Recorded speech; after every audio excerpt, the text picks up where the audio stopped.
বক্তব্যে বলছেন পঞ্চায়েত নির্বাচনের সময় নাকি আমার বাড়ির ছাদে বোম অস্ত্র ছিল। আমার বড় ভাই যেন আতঙ্কিত হয়ে আমডাঙ্গার যিনি প্রার্থী তাকে নাকি বলেছে, ভাই তুমি একটু দেখে নাও, নালে পুলিশ চলে আসবে। তাই শুনলাম বক্তব্যটা। তো আমার বড় ভাই জানের ছোট ভাইয়েরটার নাম কি বলো তো? হ্যাঁ হ্যাঁ, সে দেখে নিবার তার ক্ষমতা নাই। হ্যাঁ, এক নম্বর কথা। দ্বিতীয় কথা, আগামী কাল নাকি পুলিশ আসবে বলছে। তো সারা রাতে যদি কোনো জায়গায় বোম অস্ত্র থাকে, এত বোকা কেউ আছে ওখানেই রেখে দেবে? সে তো নিজে থেকে সরিয়ে দেবে ভাই। 100% ওপরে যদি কিছু থাকে, অতটা এটা অসত্য কথা বলে আপনাকে আমাকে বিভ্রান্ত করছে। সাথে সাথে এক পীরজাদা ভাইয়ের নাম নিয়েছেন, পীরজাদা সাফেরি সিদ্দিকী মহাশয়। আমি বলবো এখান থেকে আপনারা লাইভ কল করুন সাফেরি ভাইজানকে, যে এই ধরনের কোনো কি ঘটনা ঘটেছিল।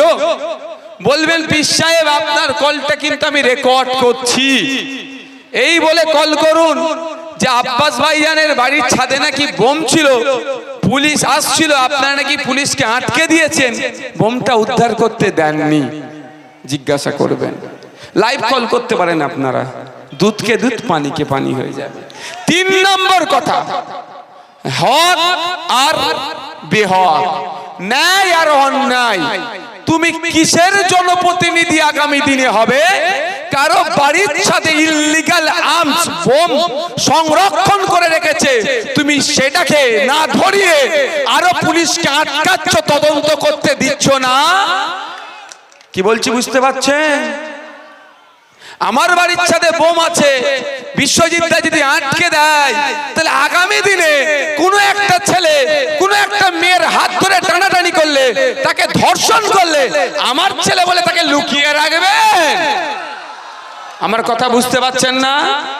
আপনি অন্যায়কে প্রশ্রয় দিয়েছেন। আপনার কথা অনুযায়ী যে অন্যায়কে প্রশ্রয় দেবে, তাকে আইনসভার মধ্যে আপনি কিভাবে পাঠাবেন ভাই? পাঠানো যাবে? কালকে এখানে কেউ তোলাবাজি করবে, কাটমানি খাবে, এই ন্যাশনাল হাইওয়ের এক্সটেনশনের জন্য টাকা লুটে খাবে, ও আমার ছেলে বলে বদনাম হয়ে যাবে তৃণমূলের পার্টির বলে তাকে লুকিয়ে রাখবেন? এটা আইএসএফ শিখেনি। তাই আপনাদের বলবো, অযথা বিভ্রান্ত হবেন না। আচ্ছা, 5 বছর ধরে আমাকে আপনারা দেখেছেন তো নাকি মাঠে ময়দানে রাজনীতি করছি? আজ পর্যন্ত কেউ 1 টাকা দুর্নীতি প্রমাণ করতে পেরেছে বা অভিযোগ এনেছে? প্রমাণ তো দূরের কথা, অভিযোগ আনতে পারেনি। একবার কি করেছিল, আমি যখন জেলে ছিলাম, বাংলার মানুষ উত্তাল, মাইন্ডকে ডাইভার্ট করার জন্য, কনফিউজ ক্রিয়েট করার জন্য, যে নওশাদ সিদ্দিকী হয়তো অপরাধী এই বলে দেওয়ার জন্য হঠাৎ একটা প্রেস কনফারেন্স করে এক অকাপচোর নেতা কি বলেছিল মনে আছে? যে ওর ব্যাংকে নাকি প্রচুর টাকা এসেছে, প্রচুর টাকা এসেছে, এইরকম বলেছিল না? তারপরে ডিসি সাহেব আমাকে ডেকেছিলেন, ডেকে আমার অ্যাকাউন্ট নাম্বার জানতে চেয়েছে। ডিসি সাহেবকে আমি আমার মুখের দিকে দেখে বললাম, আমাকে কি পাগল মনে হয়? অবাক। আমার অ্যাকাউন্ট নাম্বার কি মুখস্থ হয়? আমার বাড়ির সবার আমি ফোন নাম্বার মুখস্থ করতে পারিনি, অ্যাকাউন্ট নাম্বার তো 15-20টা মনে নাম্বার হয়। আমি বললাম, হ্যাঁ আমি বলতে পারি, কোন ব্রাঞ্চে কোন ব্যাংকে আমার অ্যাকাউন্ট আছে সেগুলো বলে দিচ্ছি। বলে দিলাম। ও খুঁজে দেখেছে, একটাতে 1500, একটাতে 2200, আর একটাতে 1,05,000 টাকা, সব মিলিয়ে মনে হয় 10 লাখ টাকাও পাইনি। বুঝতে পেরেছেন তো?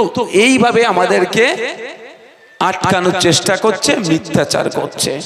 আর একটা কি অভিযোগ দিয়েছে, আমার বাড়িতে নাকি কেউ কেস খেয়ে গিয়েছিল, আমার বড় ভাইজান নাকি তাকে তাড়িয়ে দিয়েছে। আমি এতটুকু কথা বলি, আমার বড় ভাইজানের সাথে একদিন এই পিরিয়ডে একটা বিষয় নিয়ে মতপার্থক্য হয়ে গেল। কি বিষয়? আমার একটা ছেলেকে কোন একটা বিধানসভার, এই মুহূর্তে নাম পড়ছে, তাকে মারধর করেছে। মারধর করে পুলিশ তুলে নিয়ে গেছে।